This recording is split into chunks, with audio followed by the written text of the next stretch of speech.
How many of you have ever had the experience of opening your mouth to say something, and as the words are coming out of your mouth, you're thinking, I'm making a huge mistake? It's a human experience. We all have that. In the end of this Parsha, there's the Hammurabi code equivalent in our Torah, and it says an eye for an eye, a tooth for a tooth. You recognize that? More than learning about the consequences for our actions, we're taught in that moment the consequences for blasphemy, the consequences of our speech. I have a colleague who made an argument to me this week that in Judaism we have total free speech. And I pushed back and I said to him, what about blasphemy? Because the truth is, he argued, that you could say anything you want to another human being, and there's never going to be a consequence not delivered by the rabbinic court, not financial, not in any way. But I said to him, what about if you speak ill of God? Because in the Torah, we're taught right in that Hammurabi code section, right at the end of this Parsha, that actually if you speak ill of God, you could be put to death. You'll be stoned to death. I think there's a lesson in there. There's a lesson that our speech, the words that come out of our mouth, actually do have an impact in the world, and that we are responsible for those things. In a Q&A that Rabbi Artson does once a month with students, one of the students asked him, it's a few years ago now, but they asked him, what do you think is the most difficult mitzvah, the most difficult commandment that we have? And he responded, Shmirat halashon, avoiding malicious speech. And I think that's something that we all know. It's really difficult to guard our tongues. He went on to explain why he thought that was the most difficult mitzvah. Because it plays into our own insecurities. Because as human beings, we are fragile in our egos. So we say things sometimes to defend ourselves, to make ourselves feel better. He says we think we can buy social acceptance by trashing someone else. In part, many times, we put our energy into technically not violating the rules against malicious speech while completely upending it. Anybody in here ever said something that they knew was not exactly kosher, but probably wasn't saying anything bad?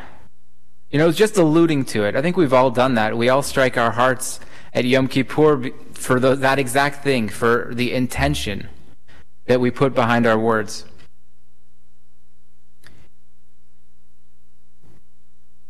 The Talmud notes this in a spectacular way. There's an argument there between what is worse, monetary damage, something that you've done, physical damage, or verbal damage. And Rabbi Shmuel, son of Nachmani, he says it's verbal damage.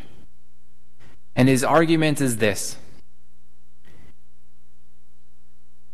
with physical damage, you can repay it. With verbal damage, you can't. And I think that we all know that truth. I know that for myself and for pretty much everyone I know, we walk through the world with hurts and pains from things that people have said to us from years ago, from our childhood. We carry that hurt with us through our lives. And Rabbi Shmuel bar Nachmani, I think, he gave us this insight, and it actually is proven scientifically. And it's not to say that everything that we need to find, that all of our wisdom needs to be scientifically backed, but it really is very nice when we find that it's true scientifically.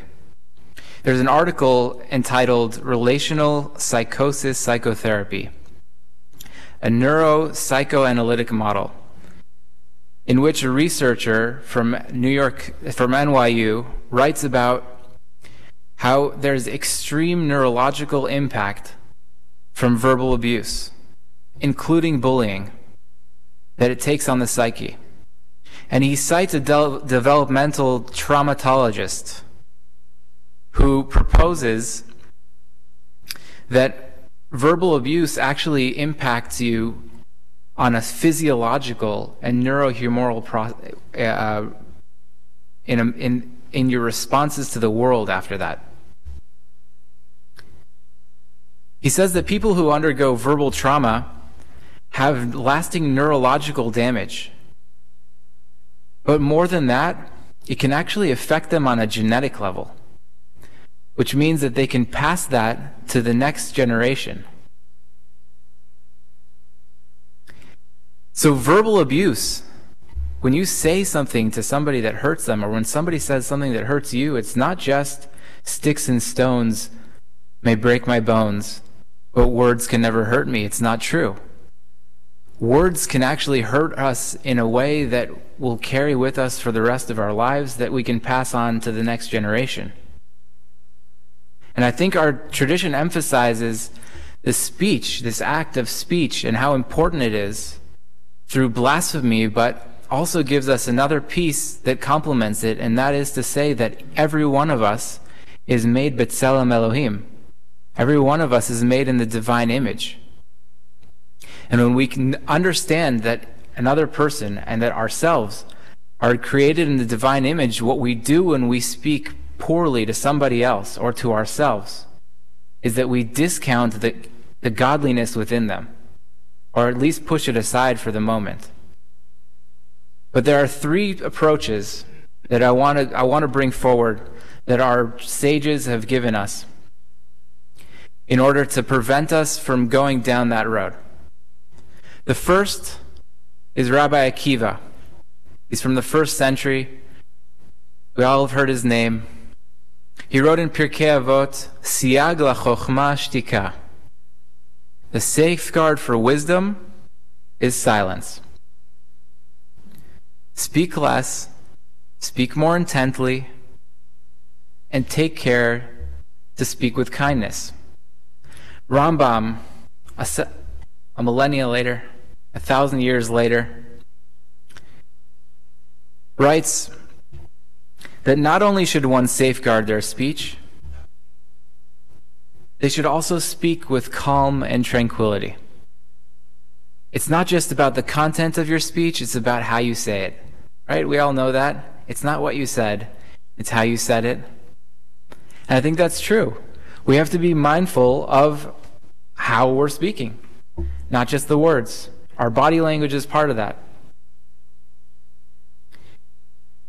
And I think the third that I want to propose is a teaching that actually is found sort of deep within our halachic tradition, sort of buried in there. But it asks that before every action we take, that we pause and consider, how is this action going to land? And what is my motivation for this action I'm about to take? What's the motivation for what I'm about to say? Is this actually going to help this person, or am I going to cause them harm? And then after we're done speaking, consider again, did it land the way I thought it would? Because even sometimes the best of intentions don't land well. And do I need to now make repair for that? I think we need to take the tradition seriously. This is a challenge that pervades our lives. We communicate through speech. We need to use our mouths to communicate to one another. But how many times have we spoken ill of another person and thought, they can't hear me right now. They're not in the room. That's okay. Because this affects us. It affects not only us, it affects our children. They see, they feel how we act in the world. Kids are receptive to not only what we say, but the feelings they get from us.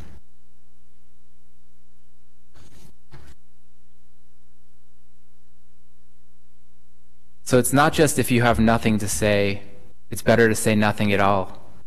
It's also, please consider what you're about to say. Pause. Think, is this going to land well? If not, don't say it. And if even while you're saying it, you think to yourself, because you didn't think, we're human, it's okay.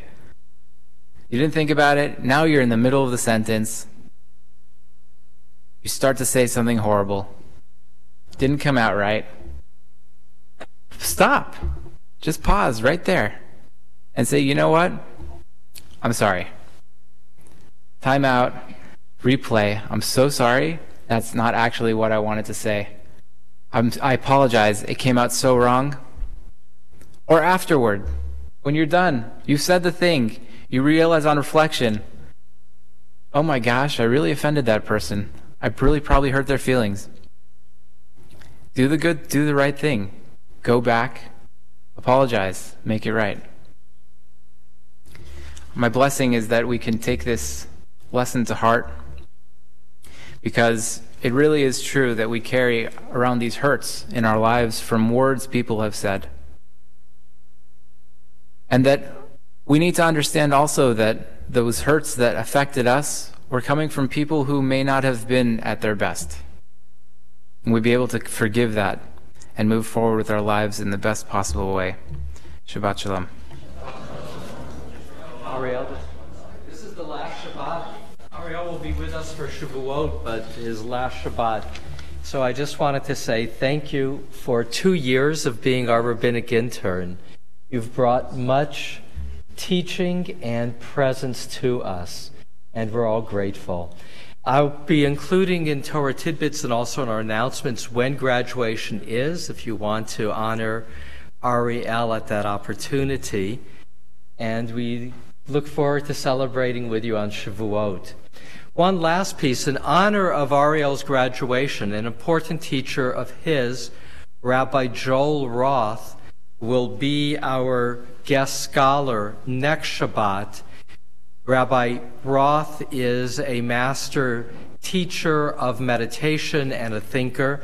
One of the areas that Ariel has invested much time and energy is developing what he talked about today, and that's the ability to have mindfulness in his life through meditation and learning. So again, Yasher Koach. Thank you. Yeah. Rabbi Spitz is not giving himself credit here, but he identified me as somebody who could contribute to this holy community, and I've benefited a lot from learning from him and taking counsel from him and from you. I know that my teachers, my greatest teachers, have been the people who have attended my classes. And Rabbi Spitz, you really have been really amazing in shaping my rabbinate. So I know that wherever I go, and people say, "Wow, that's a good one," I'll know that it's because of your impact on me. So thank you. Ariel is off to Houston. His I hope you won't mind my saying this. He asked a rabbi early on what he thought about him becoming a rabbi, and he said, "Don't do it." And he said, "But you seem to enjoy it." He says, "Yeah, I enjoy it, but it's a lot of work." So his wife Sarah said to her rabbi, "Should I become a rabbi?" He said, "Yes, it's a good thing, but my only guidance is don't marry another rabbi."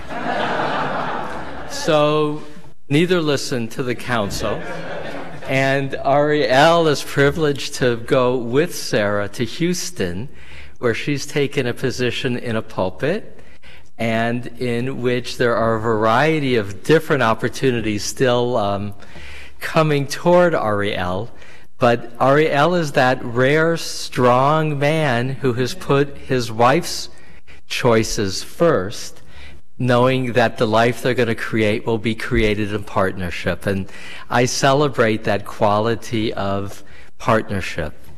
Shikoach, yeah.